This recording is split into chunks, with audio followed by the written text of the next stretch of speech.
Hey, it's me, the mouth of the South, Jimmy Hart. Hey, check out my new tag team, baby, Monty and the Pharaoh. Hey, Jimmy, don't forget to tell them about Long Island's #1 pro wrestling broadcast. Well, you know what, I would, but you already did it. It's Monty and the Pharaoh. The Monty and Pharaoh Show. Monty and Pharaoh, bro. Monty and the Pharaoh. The Monty and the Pharaoh. You've got the future Hall of Famer, that rocker, Marty Jannetty, MJ in the house, and I'm sitting here with two more future Hall of Famers, Monty and the Pharaoh. We're doing that stuff and we gonna rock it. Monty and the Pharaoh. It's Monty and the Pharaoh. Monty and the Pharaoh. Monty and the Pharaoh. Monty and the Pharaoh. Monty and the Pharaoh. And Monty and the Pharaoh. Oh, is it Monty and the Pharaoh? Monty and the Pharaoh. Monty and the Pharaoh. Hey, cut music. When you want the best in professional wrestling, Long Island, there's only one place you're going to get it, right here. Monty and the Pharaoh. Now, that's not just the coolest, and that's not just the best. That, my friends, is just incredible. Monty and the Pharaoh. Duh. I'm having a wonderful time with Monty and the Pharaoh, and I'm going to put him in a crossface chicken, and he's going to go down right now. Yeah. Hey! Nikita Koloff, the Russian Nightmare! And you're watching the #1 show on Long Island with Monty and the Pharaoh. And both of our hearts, my heart was racing like crazy, and she's going, oh, Mike Bubba, my heart. Oh, gee. So we get up on the road. Good, we get up on the road, and he goes, oh, Jesus. Oh, man. Mike, but beer tastes good. That's great!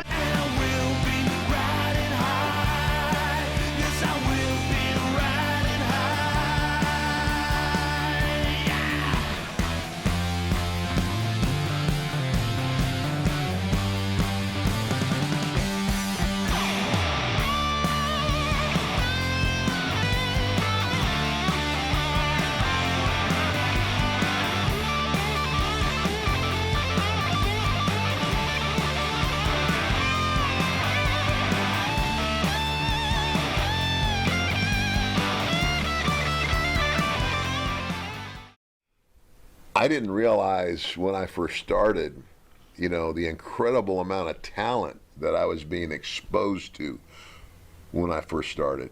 You named a lot of guys there that could really go. Right. And when you get in a ring with those guys, you got a lot better chance of picking it up than than being with somebody that knows less. You had the fast track to learning. Yeah. And so when I went to work for Vince was, Dick Murdoch, Killer Carl Cox, oh my gosh, so many different guys came through there that were just they weren't good wrestlers, they were great wrestlers. Right. And I didn't know what I was at the time, but now I appreciate it. Like, Oh, yeah. yeah. Yeah, I agree with that completely, because I went to Germany to start. Then I was going back and forth, and I did maybe 2 shows, a couple shows a week, driving up to Canada. And I worked, I think Dick got me booked at a show in Toronto Maple Leafs Gardens. So I worked a show. 3 weeks later, I got a call from Johnny Weaver and said, hey, kid, because I worked with Jesse Ventura, and he beat me in like a minute at the Cadillac tournament. Wow. And Jesse says to me before, this is Governor, listen, kid, take it easy. Because he knew I was the amateur. He goes, don't stretch me. And I'm like, okay. So he beat me in like a minute and a half, whatever. So Weaver calls me. So I called Dick and said, what do I do? He goes, go to Charlotte. And when I got to Charlotte, Wahoo had just taken over the book. Slaughter was there, Kernodle, Ric Flair, Ricky Steamboat, Jay Youngblood, Don Morocco, Cowboy Bob Orton Jr., Greg Valentine, Ric Flair. Listen to this list. Oh my God. Whose list? Jake Roberts, who I lived with for 4 months, and that was quite an experience. Oh, wow. I got to hear about that one. Wow, and you survived. You never told me that. I can't Nicely done. probably tell any of those on here. Back in the day, your team with Barry Windham. And the more I think about this, I'm going to continue to rail on about this. Not only could you possibly be in the Hall of Fame one day for IRS, you could be in the Hall of Fame for your time with Barry. You could be in your Hall of Fame also for your time with Money Inc. So that's 3 different complaints I'm going to be filing, Vince. Just look out for the envelope with the pyramid in the corner from the Pharaoh. That'll go right to the trash. Oh, you know it well. This will be like, it's him again. But thoughts on those days with you and Barry? Because that team was flipping amazing. What are your memories of those days with Barry? If I could just add in one thing before you answer that. Yeah. Real American was your theme song. Oh, my God. Until they stole it and gave it to Hogan. So Right. you're getting money Thanks a from lot, that, Terry. too? Well, that's because we left. That Hogan, man. Unbelievable. Always What you taking going to do, brother? Oh, my God. That's pretty good. Thank you. Those days with Barry was fast paced, brother. Yeah. Just boom. Yeah. We were on the move, you know, and we had a lot of fun. Dusty put Barry and I together in Florida when Dusty. I first went down there after I was in the NWA in the Carolinas. Dusty called Crockett's and said, I need a young baby face to go down there. So I moved down to Florida. A week later, they teamed me and Barry up, and it just clicked, you know. And we were Right away. We were both young and partying and out all night, and you know, just. Were you guys like rock stars back then? I mean, look at Barry, for God's sake. To be honest with you, I can remember getting out of the car, and we were in bum, you know what, Pennsylvania, up on some mountain. I've been there. And people just went, "Oh my God!" Converged. It's crazy because the TV was so strong. It was like on ABC or NBC, CBS. Everybody got it. Yeah. So when you got out of the car, I mean, just people, it was freaky. The girls it really screaming was. like the Beatles. Yeah, it was I crazy. believe it. really was. And I Barry, believe it. yeah, girls loved Barry. You know? So can imagine. we didn't have a lot of like Florida from up here, right? So because you know the way TV worked. So we used to read in PWI. So when you formed that team with Barry, it was hot, right? Right. Oh, yeah. When you guys decided to leave, was Dusty pissed off? Because you guys get really hot at that point, and then you got brought right into New Yeah, York. but what happened was we all left Florida and moved to the Carolinas. Now, we didn't make any money, and we were making no money. So we get a call because Barry's dad had an affiliation with George Scott through Carolina. George Scott was the booker in WWF starting, you know, but this is like 84, 85. So we get a call and said, they want you to come up there.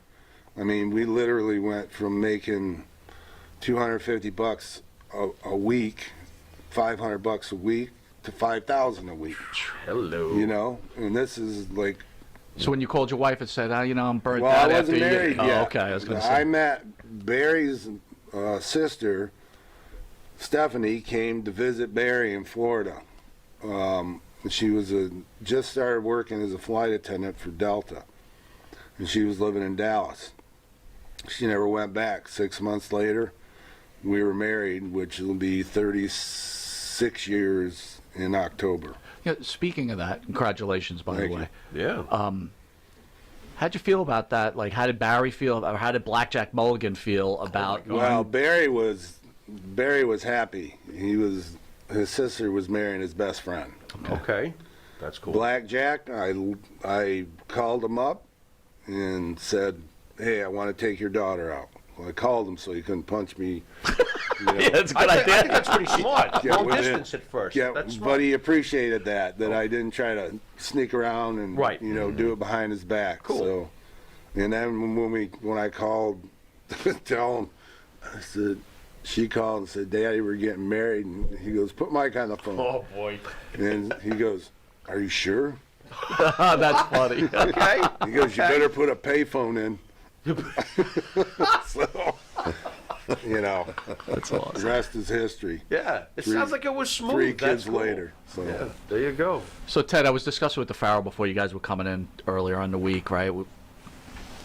Look, we were talking about who's the greatest heel of all time in wrestling. We're kind of going back and forth with it. Real mark conversation. But clearly, you know, you're one of the greatest heels of all time, especially up here. But then the second half of your life, you've taken on the word of Jesus Christ. Which one's been more rewarding to you? Wow. Oh. Boy, oh boy. Being in the ministry, for sure. There you go. You know, and again, you know, Mike has said it, you know, wrestling's a hard life. And you know, and I've told my story. I mean, that's what I do when I go to churches. As I tell that story, you know, and I was making more money and flying around in Learjets and limousines and all that stuff, and you can let that go to your head.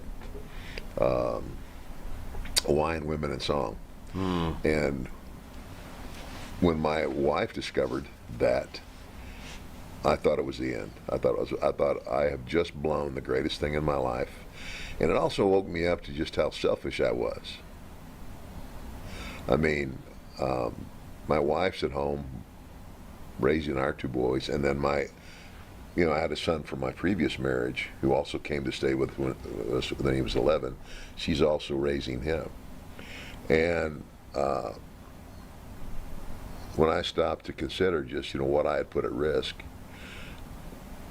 it just, you know, and I had a strong faith in God when I was very young, and I gradually went away from it. So it was a wake-up call for me, and by the grace of God, my wife gave me a second chance that I'll tell you right now, I didn't deserve it. And but when she gave me that chance, I said, I'm going to take this ball and run with it. And you know, I left the WWF sooner than Vince wanted me to, and you know, and I tried to explain to him. I said, I'm not leaving because I'm unsatisfied. I'm satisfied in every way. I said, I'm leaving because I feel like I have to separate myself from the atmosphere that I'm in. It's kind of like if you want to quit drinking, get out of the bar. You know, and so I needed to, you know, so what I did is I went back to work in Japan. That's when the thing with Hansen started, because to me going to Japan was safe. There's a language barrier there. It's, you know, it's not, you're not, you know, you get on the bus, you go to the show, you do the show, you go, you know, you go to the next town. It was kind of like, it was a safe place. So it gave me time to grow, but I never, you know, it's like that was in '92. I mean, the crap hit the fan, you know, right? I mean, the day after WrestleMania 8. Okay. And in '92, and so it wasn't until '94 that I actually started taking, you know, churches calling me and asking me to come share my story. Who's more interesting to work with? Virgil, who's been in studio, and the great Sherry Martel. Oh, wow. Oh my gosh. Oh, wow. Sherry Hands Martel. down. Sherry's the best. Sherry, I mean, was like, Sherry was all go. I mean, it was like, I would rather have somebody like Sherry and go, okay, I want you to pull back a little bit. You know, it's like, you know, don't do too much. What you know, like it's fireball. more important to do what we do at the right time as to overdo it. And so that's a lot better than the opposite. And Virgil, you know what? Virgil wasn't. Virgil was a nice guy. He never got in trouble. He didn't do drugs. He didn't. I never had any trouble with Virgil. It's just Virgil was there because he had that look. Yeah. You know, and he did his job very well too. But hands down, Sherry was more fun. She was definitely a character. Oh yeah, yeah. Hey, Mike, the Young Rock right now is the hottest show on network television. We had Brett Azar in studio who plays the Iron Sheik. Can you share any stories about Sheiky Baby at all? Okay. Yes, this is where I was working as IRS. This is after, obviously, I fought against Sheik many times. So we're in Boston, in the Old Garden, Garden's Garden, whatever they called it. Right. So she comes up to me, and he rode there with somebody and found out I was going back to the Hartford airport, and he said, Mike Bubba, can I catch a ride with you airport to Hartford? And I said, okay, Sheik. And I think he was on later than me. I forgot who I was working with. So he goes, no, I just put towel and we go, because I told him we need to get out of here before the people break. And back then they used to let you park inside, so you had to pull down this ramp, which we do. It's a Sunday. Pull down the ramp, go around the corner, and as we're pulling down, he goes, Mike Bubba, across the street, I know this guy, we can get some beer.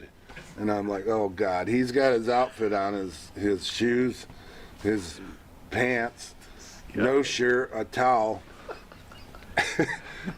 Pull up on the street, there's a big picture window, and they don't even sell beer in Boston on Sunday. So Sheik's banging on the door, and the guy's looking at him, the door's locked. I see him pantomiming this whole thing. The guy comes over, Sheik kind of steps his way in. Now he's talking to the guy, and I'm going, oh my God, these people are going to get out of here for sure. The guy goes downstairs, gets a bag, comes back up with a paper bag. Sheik comes out, or Sheik's in there. By now, here's the people coming up on the sidewalk, because it's right across the street from the building. Bang, and hey, that's the effing Sheik in there. Boom, boom, boom. Now there's about 100 people outside the window. Oh, no. And I'm sitting in the car on the curb like this, going, oh my gosh. So she comes out, and he's going through the people, and people get crazy. He gets in the car, and now they're banging on the car, trying to shake the car. I back up a little.